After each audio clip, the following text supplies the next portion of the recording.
Keluarga kecil Zaskia sungkar pulang ke tanah air setelah liburan ke Belanda. Zaskia bersama dengan Irwansyah serta sang buah hati, Ukasha menjalani karantina sepulang ke Indonesia. Ukasha yang masih bayi dan belum divaksin harus menjalani karantina selama 5 hari.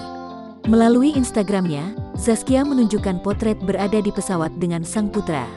"Hei partner travelingku yang baru, semangat nak, masih ada karantina dan udah sempet seneng kemarin dapet info masa karantina udah dikurangin. Kodarullah dikabarin lagi kalau bayi karena belum vaksin covid jadi karantinanya tetep 5 hari, beda sama yang gak bawa baby cuman 2 malam. Aturan yang unik, iwis baik bisa vaksin juga kalau emang ada. Jadi kita yang udah vaksin lengkap boleh 2 malam doang tapi bayinya harus dikarantina 5 hari. Tulisnya dalam unggahan tanggal 8 November tahun 2021. Ketiganya menjalani karantina di salah satu hotel di Jakarta. Meski tak bisa kemana-mana, Zaskia sungkar tetap mencoba menikmati masa karantina dengan menyenangkan. "Anyway, kita tetap enjoy and follow the rules.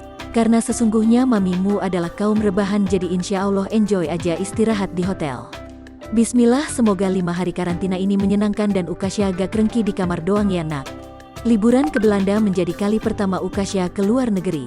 Zaskia mengungkap rasa bahagianya karena sang anak tak rewel saat diajak liburan.